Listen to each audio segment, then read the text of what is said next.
Welcome back to day one, part one, the morning of the EXP Expo, the first ever. We're joined now by one of my personal heroes, comic book writer, editor, artist. The dude co-founded Valiant Comics with Jim Shooter. We have the legend, Bob Layton. Bob, thanks for joining us, man. Good morning, Kyle. How you doing? I'm doing wonderful. So I have to ask the question before we get into the real nitty gritty here. Why did you choose comics? Because I learned to read off of them before I started school. It was one of those things where the power of the medium was immediately brought to my attention because I remember bugging my sister Sue Ann to tell me what was in the little bubbles above their heads because it was the Jack Kirby and Wally Wood comic in the 50s, right? And so the storytelling was perfect. I could tell what was happening, but I got so curious to what they were saying. I was 4 years old. My sister sat down and taught me how to read. And as a result, I wound up skipping a grade of school, which wasn't all that great, by the way, because I graduated at 17 and I still couldn't get a job or anything like that. But the hook was in me at that point. The power of that medium, that made me want to learn to read was always there. But it's not just being a cartoonist or a writer or artist. I always consider myself a storyteller. So it's storytelling, and comics was such a powerful medium for telling stories, and that just put the hook in me from day one. So, what came first for you, the writing or the drawing? Well, the drawing came first, although I was always coming up with ideas and everything. But I actually started my career as a background inker for Wally Wood, because inking, you got to remember, we're talking about the mid '70s, right? And we got paid nothing back then. I mean, $20 a page if you're lucky, right? And you had to bang out, 22 pages, and you had like 2 weeks to do it. And as far as like penciling and writing and everything else, the easiest way for me to break into the business was as a inker. I worked for Wally Wood for about 9 months, and then Woody retired, and I went to work for Dick Giordano and Continuity Associates with him and Neil Adams. But mostly I worked for Dickie, but because we both live near each other in Connecticut. So my intent was always to be the guy who does everything. Dickie always pushed me to be the guy that does everything, not just the comic side, but the business side of it too. He says, understand the business you're in. If you're going to do this for a living, understand the business you're in. That's why you've seen me on both sides of the desk. Yeah, absolutely. I mean, and I know just from talking to other people that you came to the industry, the big time, as it were, the same way a lot of guys of your era did through the zines. You were doing it yourself before before anybody knew who you were. You were doing it yourself. Yeah, we were publishing. Me and Roger Stern were publishing in the back bedroom of my apartment in Indiana a little bi-monthly digest fanzine called CPL, and we discovered this artist up in Canada, an unheard of guy named John Byrne, and he joined us, and so. And what happened with that was the beginning of my entrepreneurial life as well, because what happened after we put out a few issues, it became very popular. We started sending 20 copies up to Marvel and DC, hoping that somebody would read it. And it really, because we didn't have the internet back then, that was the way we kind of, as fans, communicated with the professionals. And so we started getting professional contributions, and we got noticed that way. But the magazine turned out to be like a who's who of the comics now, But this was 1973, like I said, me and Roger sitting there with a saddle stitcher, putting together little digest copies. Eventually, I what did happened that was, one summer as a job. Oh, yeah, I eventually made a deal with Phil Suling, who the man who invented the direct market. And Phil Suling and Bud Plant got together, and they kind of financed us. They basically give us the money and they bought the entire print run, and half went to the East Coast, half went to the West Coast, and that's kind of my start in publishing. But it also got me, John Byrne, Roger Stern, and a bunch of guys into the industry. well, and I think maybe the zine thing was a Midwest thing, because I know that's how a lot of the Detroit Mafia guys broke in as well. Yeah, but also Our you gotta remember guys were. our sister publication was Etc., run by Paul Levitz and Paul Kupperberg out of There you Brooklyn. go. You know, and it's like so, and we all kept in touch with each other, and it was really cool. And Paul and I wound up working together at DC later on. So it's been a long road, man. So that was how you got hooked up with Wally and got to Marvel. Well, kind of. What happened was we started publishing the Charlton Bullseye, which is a fanzine about the old Charlton characters that was sanctioned by Charlton Comics themselves, because at the time Marvel had Foom and DC had the Amazing World of DC Comics. So Charlton, who was trying to break back into the superhero biz market, they basically asked us if we would create a fanzine for them, which turned out to be more popular than a lot of their comics. But again, it was another stepping stone. But what happened was, through that connection with Charlton, that we worked with Bill Pearson, and Bill Pearson was a very close associate of Wally Wood, and he's through Bill Woody saw my stuff and said if I was ever on the East Coast to come on out, and he could always use me as an assistant, which with $200 in my pocket and an old Galaxy 500 station wagon, I got in a car and I drove, because I wasn't going to pay. Because the first comic I ever read was a Wally Wood comic. So there's serendipity there, Right. The man tells you, hey, come visit. You start planning that second how you're going to come visit, right? Yeah, exactly. So I've never been averse to taking risks. If you know anything about me, that I've never been averse to taking risks. That's how you get anywhere. So that's what I did. I had no idea. First couple of weeks, I slept on Al Milgram and Walt Simonson's floor in their apartment in Queens. Until I could find a place to live up there. So it was like, because I met them at a Comic-Con or whatever, they were nice enough to let me crash at their place until I could find a place to live. And that's an interesting thing about the industry at the time, is that it was you and Roger in your apartment, and then you're sleeping on the floor at, Al Milgram's house, and everybody was so connected and we're so tight. Oh yeah, in the building where Al and Walt shared an apartment, downstairs Bernie Wrightson and Howard Chaykin shared an apartment. I mean, it was and then there was a whole crew of guys up in Woodstock, New York.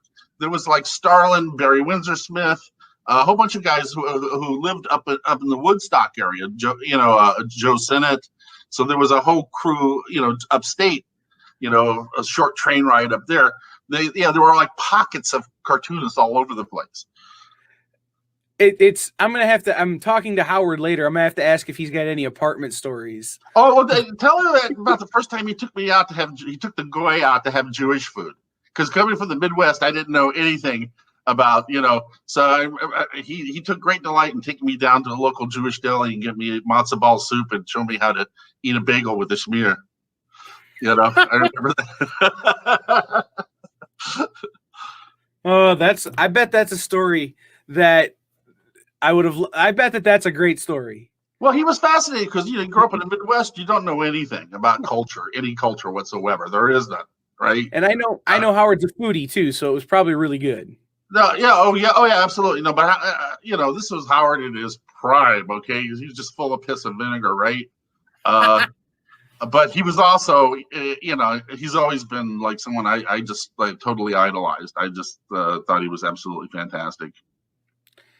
So let's talk about your time at Marvel. I mean, you worked on some of the most iconic characters, but I mean, your run on Hercules, like that was a character that at that time maybe wasn't moving the needle as much as it had in the past. So tell me about. There was no needle. It's true. I mean,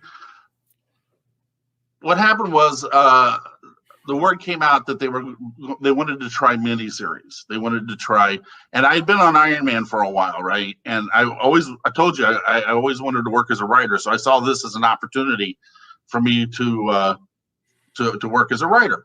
Also, I was really kind of burned out with the whole dark Marvel universe. I mean, after the Dark Phoenix and the Frank Miller's Daredevil, and things were just really kind of gloomy there. And I wanted to do something stupid, something fun, And I remembered those old Thors I used to read as a kid, where Herc would show up like once a year, and they would trash New York for no particular reason. He would just get drunk and trash New York and beat the crap out of Thor. But that was always kind of an inspiration to me. It's like, okay, why is Hercules like this? Let's explore that. So I pitched the very first miniseries. I beat Wolverine by a couple of weeks. So I actually had the very first miniseries in Marvel history with Hercules, Prince of Power. And then that led to more work with that character for sure. And that story sounds to me very similar to the story that Larry Hama tells about G.I. Joe. I wanted to do something fun, so I did it, and look what it did. Yeah, I mean, I've always had one rule in doing anything: is when it ceases to be fun, stop, because that's the whole point of being in the entertainment industry. I get to work in my jammies, I mean, it's like, you do stuff that you're passionate about and you have a blast. And because I've walked off stuff because it just ceased to be fun. I mean, I had that with X Factor. X Factor was a Charlie Foxtrot from Boo.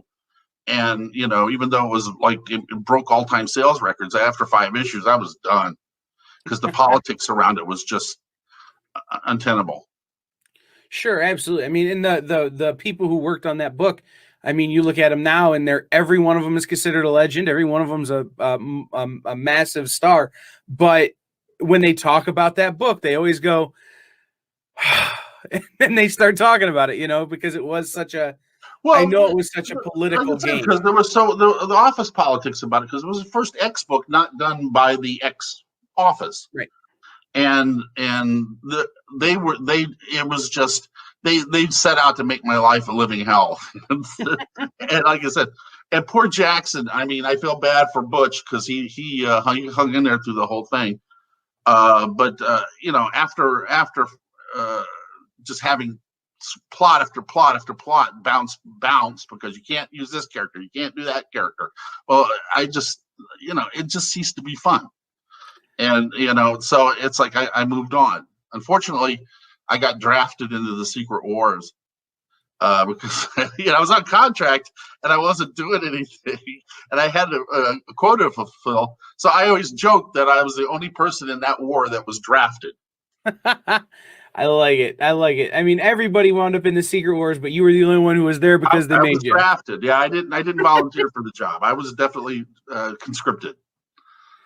So you have one of the unique experiences, I think, and it was more common in that era at the mid to late 70s, of you were working for both companies kind of at the same time, right? You were working for Marvel and you were working for DC kind of at the same time.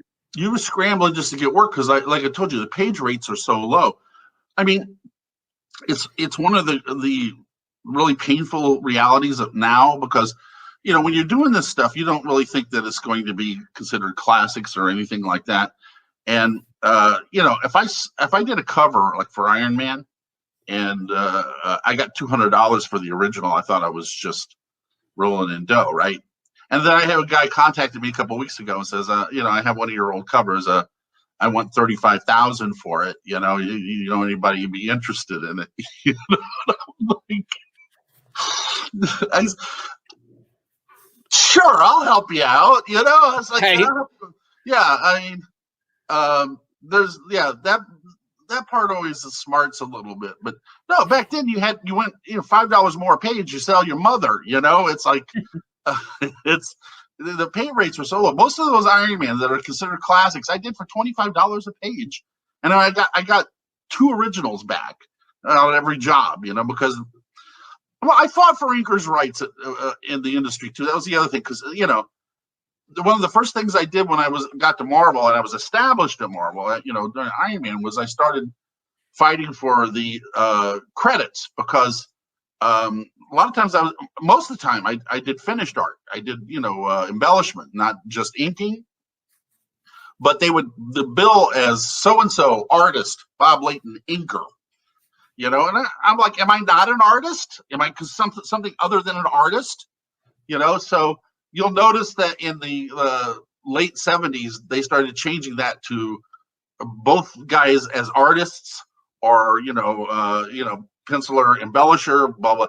The credits started to change, because I just felt it was like not an insult just to me, but to Joe Sinnott or Tom Palmer, or you go down the list of guys who just add so much to what they do. Terry Austin. I mean, I go down the list. It was like, it felt like artist, non-artist. So Sure. I rocked the boat there. But well, and speaking about inkers, I think you're talking about inkers' rights and inkers' credits and that kind of thing. And I have this question. I'm talking to Scott Hanna later, and I have a question. I was going to ask this question to him. I'm going to ask it to you. Comic books don't look right if they're just blue lines, so you need an inker. So what is that process like? You get the blue lines from someone else, and you just... I don't even know what you're talking about, because in the old days, we didn't have blue lines.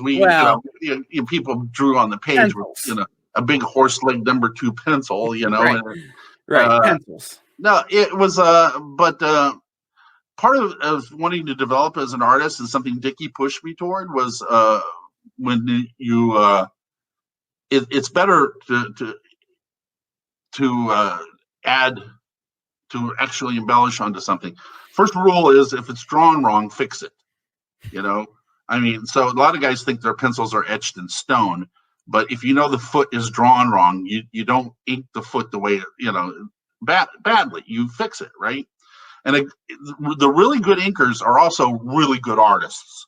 If you go and look, you'll see the difference. The whole thing, how they do comics nowadays, is just escapes me. I don't even know how these guys function. Sure. But inking's kind of a lost art too. But back then, it was like, because you got guys like John Byrne or John Buscema or whatever, who were knocking out 5 books a month because they were doing breakdowns. But you needed a guy who knew how to draw to go in and finish this stuff. So it wasn't just a matter of tracing lines or whatever. It was really a matter of adding to it. I mean, like with you, I know you guys are going to talk to John Romita Jr. later, who I loved working with. I started at Marvel with on Iron Man, and after a few issues, JR just got he knew what I was going to do. He anticipated. He knew I was going to do all the shiny stuff and all the Zipatone things. So he left that to me. He told the story powerfully and left all the embellishment to me. But that's what you do when you collaborate. Well, that was what I was going to ask. So is that something that, at first you would go to him and say, hey, can I do this? Or is that something that you just did and he was like, yeah, let's do more of that? Well, how does that collaboration work between a penciler and an inker? Iron Man, I had a vision for since I was a kid. Okay. I mean, I used, the story Doom Quest. I drew that when I was 11 years old on notebook paper. Because the book always made me crazy, because I mean, I hated it. I always thought it was like a redheaded stepchild that Marvel just abused all the time. Okay. To me, I had a very distinct idea of what that book should be. And fortunately, like when David Michelai and I came over from DC, when we escaped just before the implosion, one of the books that they had on the chopping block that they tried new talent on was Iron Man. And so we were pretty much given carte blanche. I said, can we change some stuff? And they're like, yeah, we don't care. We're going to cancel the book in 6 months. And that's how we got it. And David was a DC guy. He was never much of a Marvel guy, so he had no preconceived notions about Tony. So between the two of us, we were able to really just, well, you know, we came in the midway of the story, and Dave and I are looking at the story, and we couldn't figure out what to do. I said, well, let's just set off a bomb on page 5 and kill everybody. Which, if you go back and look at it, it's like 116. That's what we did. We actually just blew everyone up.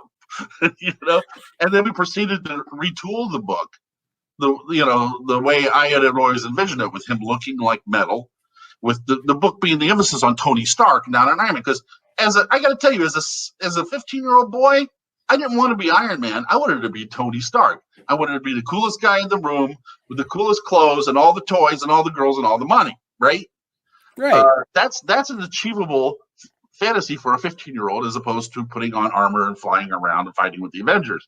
So to me, Tony Stark should have been a rock star. He should have been like Mick Jagger or somebody, or David Bowie. When he walks into a room, everybody goes crazy, right?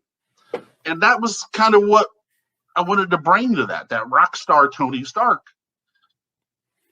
And it's I would say too, and you can speak to this certainly, that era of when you were on Iron Man and then going forward was when you first started to really see what I know as a graphic designer as the gradient kind of style of art, not the 4-color Tony Stark is red and yellow. It's Tony Stark is red, but the red's got a sheen to it and the yellow's got a sheen to it. Or that was using shading films, the zips and stuff too. I use Zipatone as a color. And back in the old days, I miss that stuff, man. You can't get it now. It's because of computer color made it extinct. Right. But, man, Zip was fantastic. But in terms of doing metal, it was a perfect tool to use. The people over at Copic make a nice blender that'll almost get you there. Really? Almost. Yeah, they make a nice blender. Because every so often I'll do a recreation or something, and I can't reproduce the gray. Yeah, they make the alcohol markers so that they're not. I have Copic markers. I have been using my time in house arrest here to actually start coloring. I taught. It's so funny because I taught coloring for years at Valiant with the knobs there, but I never actually sat down and did it myself. So my daughter, who was a colorist at Valiant, has been tutoring me. So the last 10 months, I've been actually doing some coloring on my own. I just never had the time to sit down and do that. So I figured I'm going to use this time wisely and develop a skill that I haven't really honed yet. So, they make a nice blender over there. I'm adding colorist to my resume. Hey, it's never too late to learn a new trick, right? We're going to see the complete Bob Layton, written, drawn, colored, lettered. It's coming. I'm telling you. No. No, Kyle, unfortunately, my days in comics are over. As much as I love doing it, I mean, I got out of the industry when they started the first Iron Man movie. I went out to Hollywood in 2008 to work on the DVD for Iron Man. And I stayed out there. So I started working, working in Hollywood. And then I started my own production company. And we were just about getting ready to go into pre-production on my first film when the COVID crisis hit. In fact, I was in Dubai with my business partners there. And my business partner there, who has diplomatic credentials and is a member of the royal family, he comes to me. He says, I just got word that you have 48 hours to get out of here, or you're going to be living here for the next year. And so I had to scramble because I was there for the Bloodshot premiere. I was the special guest for the Middle East premiere of Bloodshot. And so I had to scramble to find a flight out. And so here I am. But as a result, pretty much my very first feature film, which is called The Helix, is put on hold until we can start production again, because we're shooting in Sweden, and as you know, right now Sweden's being just absolutely hammered with COVID. So because they tried herd immunity, it didn't work.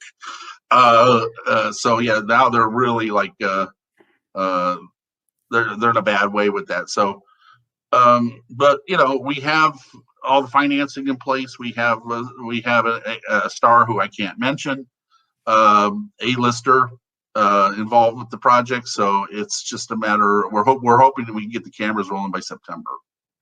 So, give me the pitch on the Helix. What's the concept? What's the I actually originally I wrote this movie for Edward James Olmos and his production company. When I went to work for, as much as like Dickie was my mentor in comics, Ed Olmos was my mentor in Hollywood. Eddie kind of took me under his wing, and the very first project I wrote for him was The Helix. But as you know, in Hollywood, it's one thing to write a movie; it's another thing to get it funded. Especially at that particular time, it was very difficult. So. As a result, it didn't get made, and the rights reverted back to me. So, but I've written 9 movies. All right, wow? all of them placed at one time or another, and that didn't get made for one reason or another. In one case, there was a movie where we were literally in pre-production when the finance company went bankrupt. So I've had terrible, terrible luck. I had another one placed at Summit, and it sat there for 6 months, waiting for them to do the development on it. And just about the time where they were going to get started on it, Lionsgate comes in and buys them and tosses their entire slate out. Yeah, Stuff like that makes you wind up on a ledge wanting to jump, brother. Let me tell you, okay? it's true, man. Have you ever seen I think it's. Have you ever seen the movie? I think it's called the TV set, the film set, the TV. You thought Anyhow, the tagline is the big picture. Huh? The big picture with Kevin Bacon. Well, this one, the tagline is Hollywood, where dreams go to die. Well, that's pretty much it. Yeah. The whole premise is that if you just keep plugging, you'll get there eventually. But you're going to get kicked a few times. Well, when we finally make this movie, it'll be 10 years in the making. Okay. Yeah. But that's why I started my own production company, Box Monkey Pictures. Me and my partner Michelle Grant, we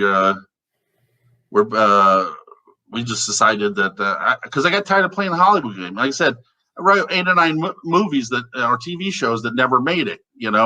For out of political reasons as much as anything. And finally, I just the only way to really do this is take control myself. So when I moved back to Florida here to spend time with my grandchildren, I also started my own production company and then started flying around the world. Because if you know anything about me, you know that me being home here for 10 months is just like hell on earth because I am constantly on the road, whether it's Comic Cons or a business. I'm looking for financing in Japan. I'm in Dubai. I'm in London, whatever, because I love to travel. But also, between doing cons and raising money for my production company. But to get back to your question, Kyle, The Helix is a psychological drama. It's something I always wanted to do. The genesis of it was really quick. I came out of a movie theater after watching District 9. Do you remember District 9? Good movie, do. Right? But the trouble is, I'm a science freak. If you know anything about me, I'm a real science freak. I read Scientific American, since I was a kid. And so much of my Iron Man technology was based on that too. And if you know anything about what Stephen Hawking said about meeting intelligent life from another world, he said it'd be the worst thing that ever happened to us. And the movies always portray them as a version of us. Aliens are a monster version of us, or in that case, they were a dehumanized, marginalized version of us. But that's not what meeting life on another planet would be like in reality. So the Helix is a microcosm. It's the 4 people that are on a survey ship that runs across inescapable proof of life elsewhere. And what happens inside the ship as a result is a microcosm of what would happen on Earth on a large scale. It's an interesting psychological drama. It's very, very people driven. thing. But what I do, and how I do with 4 very divergent characters, is I show what would happen if our cultures clashed. What would happen to us as a civilization. It basically turns into Lord of the Flies inside the ship. It's a very interesting drama. I'm very excited to see it. Once you can get it running and get it going, let me know, man. I'm first in line to buy a ticket. I tell you, like I said, I can't tell you who the star is, but he's terrific. Everybody knows him and loves him. He has been in a Marvel movie. I can say that much. All right. I'm very, very excited about it too. It's been so long in coming. So, and again, this is I think it's the best thing I've ever written. It's not comic book material, but it's me telling a story with my sensibilities and my sense. You will see Bob Layton's sense of humor. If you read Hercules, you will see it in the movie, okay? Because the movie has some very funny moments too, as well as incredibly dramatic moments. That's something that's interesting when I talk to other comic book people or people who come from the comic book industry and who have moved into film and television, that those sensibilities that they picked up from having to work with these established characters and the sensibilities they brought to those characters really do translate well to that medium of television and film. But comics themselves don't. That's the interesting thing. What people don't realize is like, oh, well, it's like comics, but it moves. No, it's not. Because there are totally different constraints. For instance, in comics, there's no room for nuance. Now, I know most comics nowadays are just nothing but talking heads anyway, but that's not the point. The point of it is, when I was doing comics, there was never room for nuance. I could not spend 3 pages talking about my character's obsession with steamed broccoli. Like, oh my God, he loves steamed broccoli so much. It's like, that's all he eats. What's wrong with him, right? Because you only had 22 pages. In a movie, I can spend 3 minutes on steamed broccoli, if it's relevant to the story, and get away with it. You have room for nuance. And Eddie taught me that these characters move. He went through the first version of the script and just started crossing stuff out. He says, I can do this with my face. I can do this with a movement. It's like all the things that you would have to do in a comic to carry the exposition forward. An actor can do with a facial expression, with a movement, especially a guy like Ed. So I learned so much that they do not translate exactly.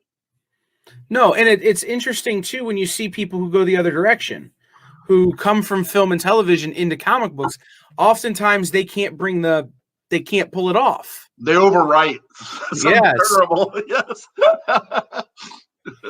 A guy like Aaron Sorkin could not write an Iron Man story because it'd be 160 pages and he wouldn't do anything. There wouldn't be room for art. Right.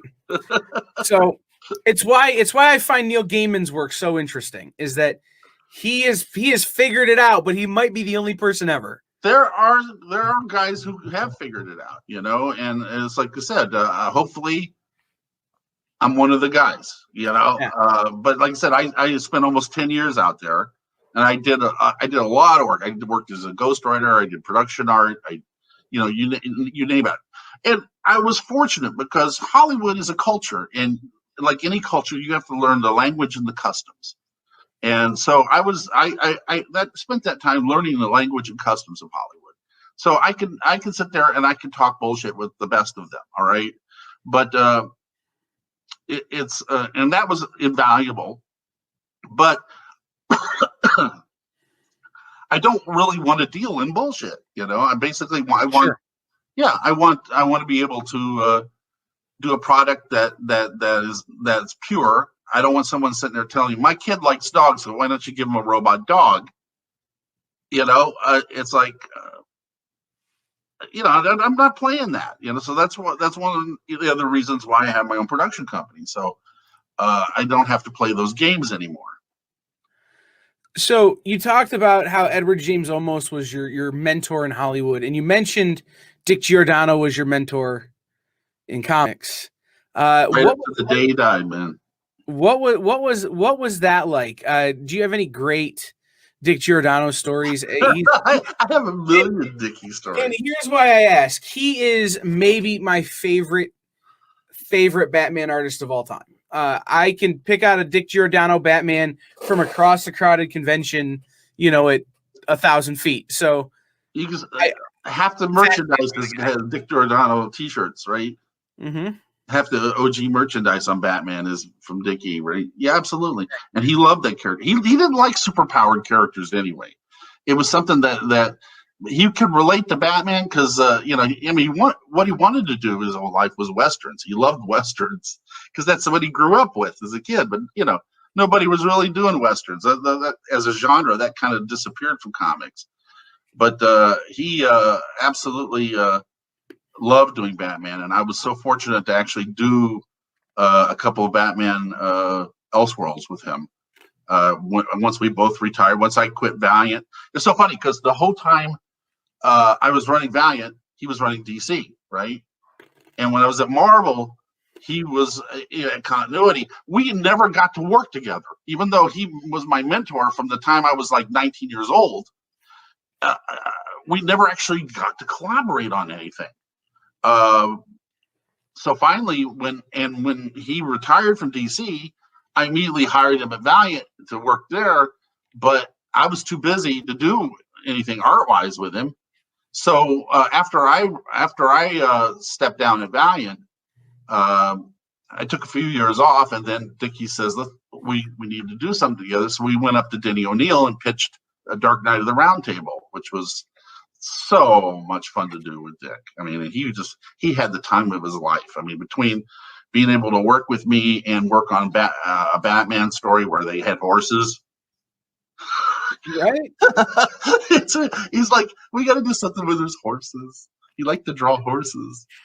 I remember reading that book going, this is one of the this is someone's passion project. This is something that somebody's been dreaming about for years. Yeah, exactly. That was just, this is what we wanted to do. It's just like do something together that something that interests me, because King Arthur and the Knights of the Round Table was what got me hooked on Iron Man. Because I read the Arthurian tales when I was a kid, and I really saw Tony Stark as that tortured king, and his kingdom being Stark, Industries. So, yeah, that was quite something. But he was, even once he moved down here to Florida and I was here, we would meet every Wednesday, first Wednesday of every month. We meet in Orlando halfway, because he was in Palm Coast near Daytona, and I'm over in Tampa.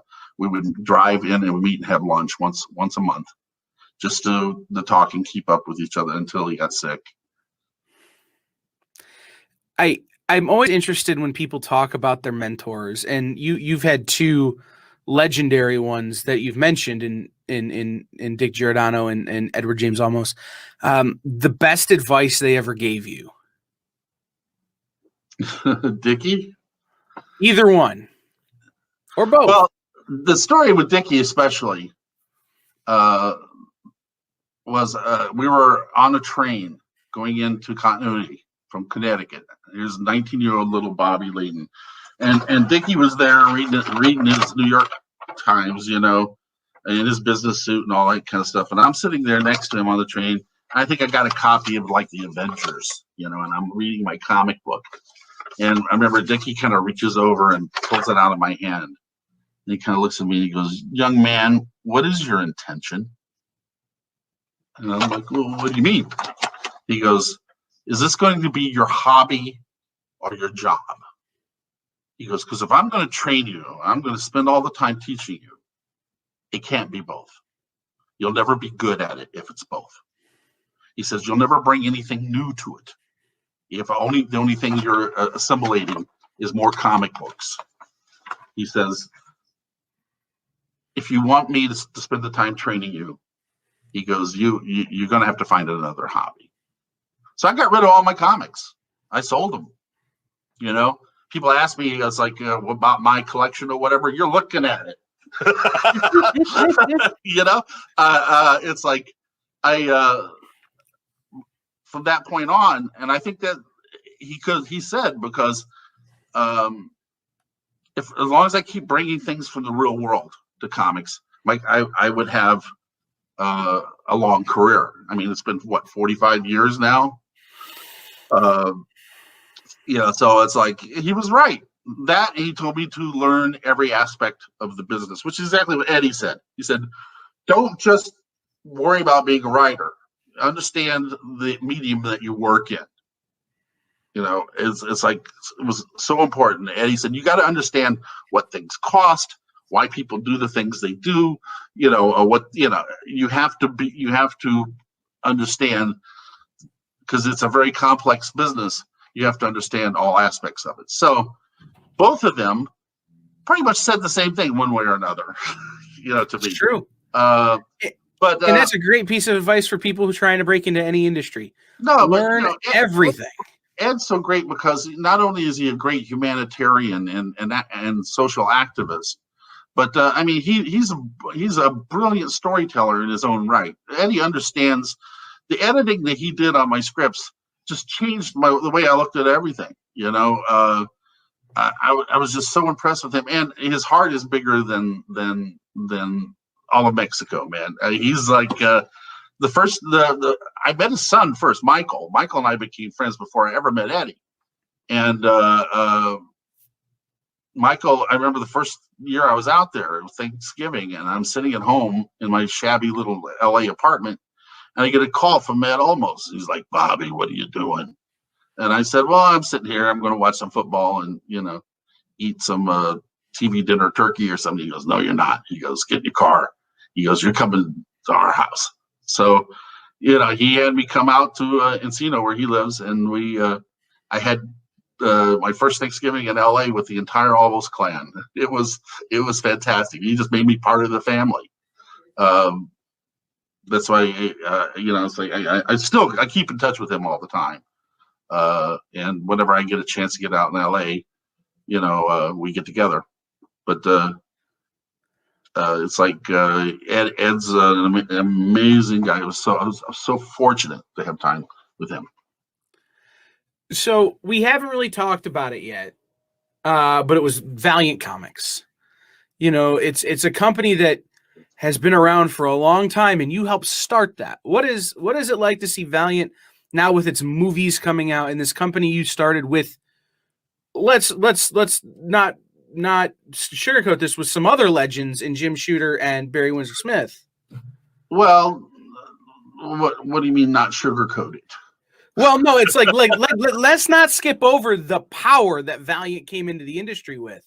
Well, yeah, but the stories vary and depend on who you ask.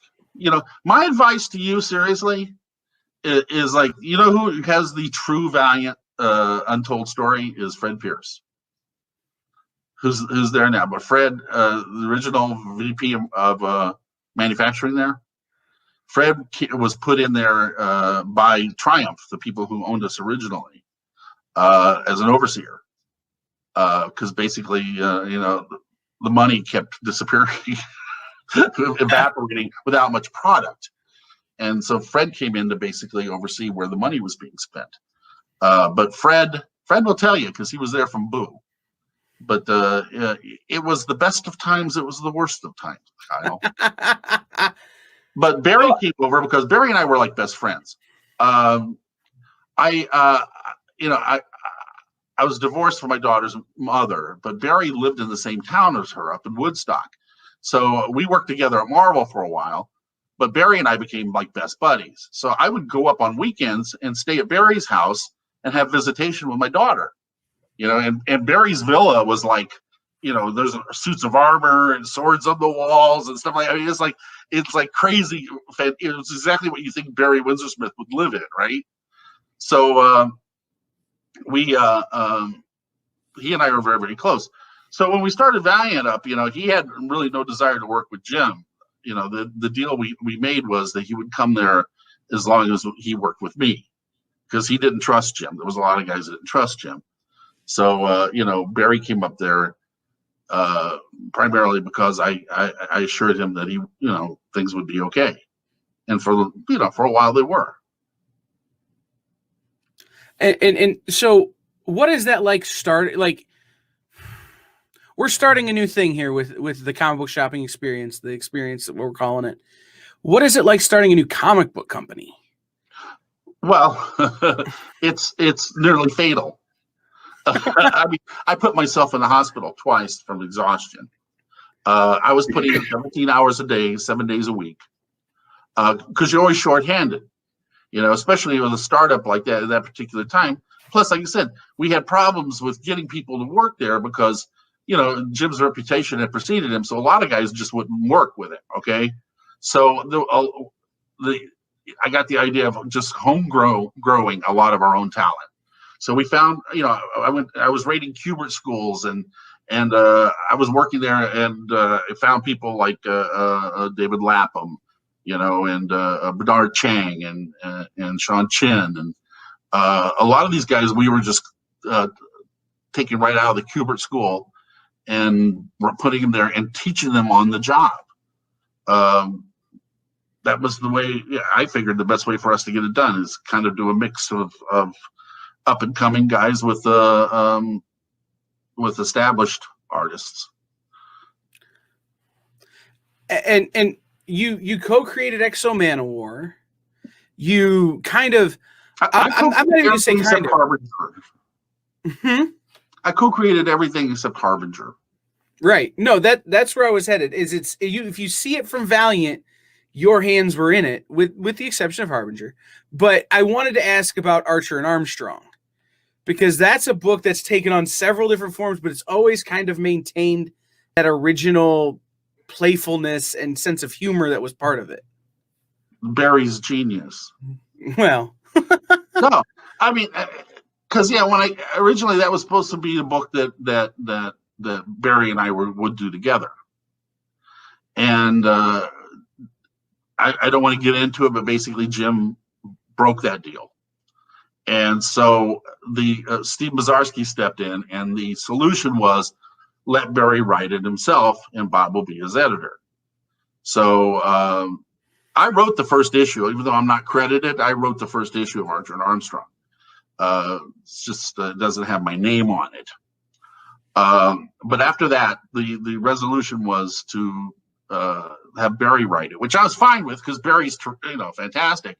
So what I used to do as his editor, and the fact I would go up there, every weekend, is like I would sit down with Barry and we would kind of just talk out the next issue.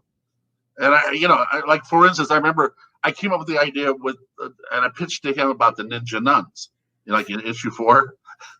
And he went to bed that night. He just hated it. He goes, "Oh, that's just ridiculous." And then he wakes up the next morning and he's like, "That's brilliant." I mean, he would do that. He would just have to mill on things, but we would sit down and we would talk out like where the book was going or whatever. And then Barry would just come back with the most outrageous, hilarious stuff. And again, the drawing was very unique to Barry. It wasn't his usual style either. It was very whimsical. It was probably one of the most fun 13-issue runs I ever had ever worked on with somebody. But it is uniquely Barry. Well, guys, we got about 10 minutes left with the legend Bob Layton. If you have questions, put them in the comments. We'll pop them up. We'll try and get him to tell you stories and answer those questions. But one of the questions that I have and I wanted to ask about is your time with the Batman stories that you did separate from Dick. Particularly Hollywood Night and no, that was with Dickie. That was with I didn't realize he was credited on that. I apologize. I was just the writer on that. Okay, well, because that was going to be my question. Is I knew you wrote it, and my question was going to be having studied with someone who literally formed the character the way we know it today. How is it writing that character that's so precious to your mentor? Well, again, it was like his enthusiasm for the Batman was palatable. I mean, you could feel it. It was just his energy level would rise doing a Batman story compared to anything else he was working on, because he was always a journeyman. I mean, he would never turn down work. I mean, I have a mantra right now that there's not a day that goes by I don't think about it. But you can ask anybody who knows me, and Dickie's mantra was do something that furthers your career or makes money every day. That was his mantra, you know. So Dickie was not opposed to pretty much inking or drawing anything that people put in front of him, without question. Did he love it? No, not necessarily, but he did it because he was, it was always about the work. To me, it was always, I loved seeing his energy level rise. And like I said, when we got to do Batman, and when I told him the story of Hollywood Night, because he grew up watching those old Batman serials. So the whole idea of basing a story on those Batman serials just tickled him to death. You could tell he was very enthusiastic. You could see it from the art; he was very enthusiastic.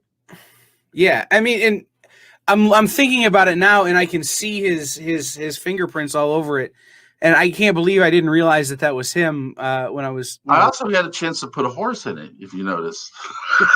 Hey, if we take nothing away from this day of convention, it's that Dick Giordano liked horses. Just so he could do the horse. Yes, I added an old prospector to the thing so he can draw horses for one issue. That's awesome. One of the other things I kind of wanted to ask about is that your time at both Marvel and DC, you took on some characters that were a little bit outside of what you would call the stereotypical character. So I'm thinking about Claw. I'm thinking about LAW. I'm thinking about Star Hunters. Oh, the stuff I did at DC. You mean the stuff I did when I was struggling to make a living? Well, I'm just talking about, and then, at Marvel, you have, again, we talked about Hercules, but John Carter, Warlord of Mars, and you worked on one or two issues of that? And then I did the Dick Giordano thing, basically, because I was on contract. Once I came over and was on contract with Marvel, I had a page quota I had to fulfill every month, right? That was part of the regular paycheck and the insurance and all that kind of stuff. So a lot of times, because I was very prolific, I'd wind up with free time. So I'd wind up picking up a book here or a book there to do. So if I remember correctly, John Carter was just one, because I grew up reading Edgar Rice Burroughs, and two, it was Ernie Colon, who I'd never worked with, and I was always anxious to work with somebody that I hadn't worked with before. I don't care who they were, as long as they were competent. But I was always very excited about working on a new penciler, because every time as an inker, you absorb something. Like somebody will figure out, like if I have trouble drawing a hand or something, one of these guys will have a way of writing the glyph, drawing the glyph in a way that suddenly makes sense to you. I mean, the biggest revelation of my career as an artist was when Barry had an automobile accident and he was confined to a wheelchair for a while, and he couldn't really, because he worked at a standing artist desk, an old 1800s standing desk. So I said, well, why don't you ink an issue of Iron Man over me? I said, I've already got it laid out. You could just, for you that would be nothing. And he went in and he just automatically fixed everything that was wrong with my drawing, everything that I did wrong. And getting these pages back was like Moses and the tablets. I could hear choirs of angels singing, because I suddenly realized all the things I was doing wrong. You can see almost a total change in my artwork from the time that issue came out, onward.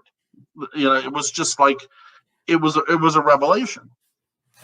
So we have a question from Kevin Stahl. He says, do you have a big regret of any book you chose not to work on, or character you maybe didn't get to work on?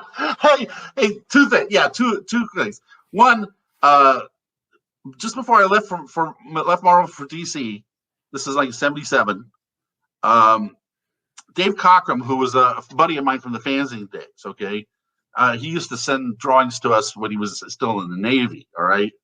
But Dave Cockrum was working on a bi-monthly book, which was every 2 months, right?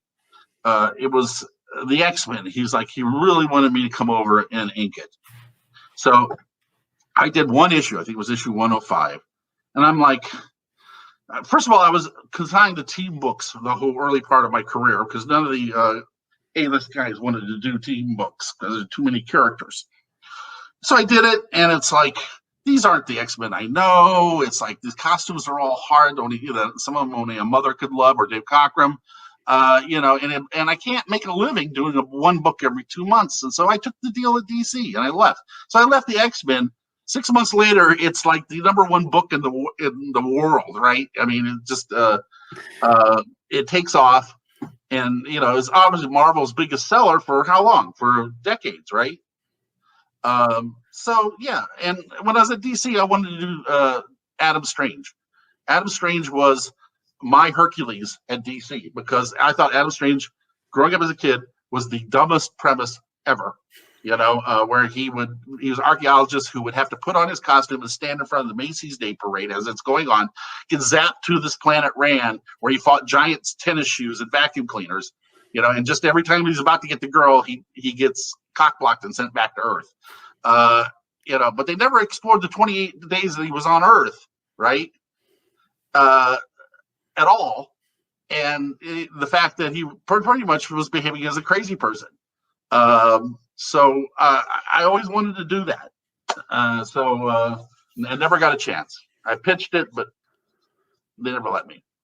We have a question from John that I think is interesting on a couple of levels. With Bloodshot being out and a lot of people loving the movie, is there another Valiant character or comic you'd love to see be a feature film? And I'm going to add to this, since you're doing movies now, is there one that you would love to get your hands on and turn out yourself? This is going to be hard for you to accept, Kyle, but please bear with me. I have very little interest in doing superhero movies.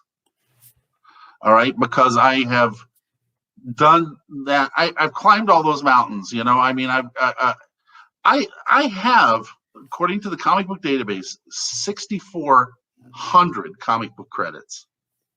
What mountain is left for me to climb?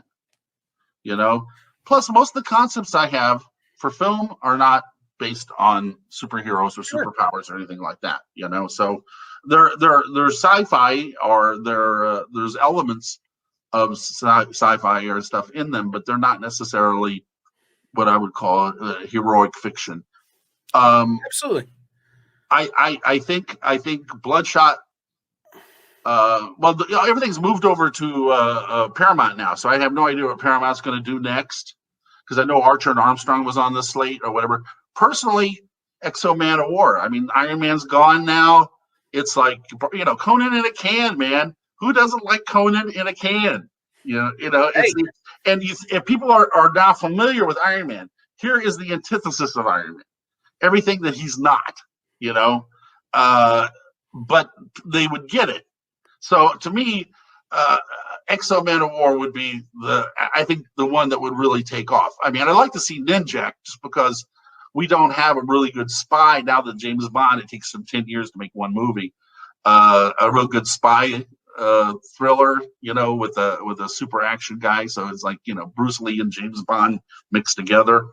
That would be fun to do. But Exo definitely, because I think the audiences are ready for it.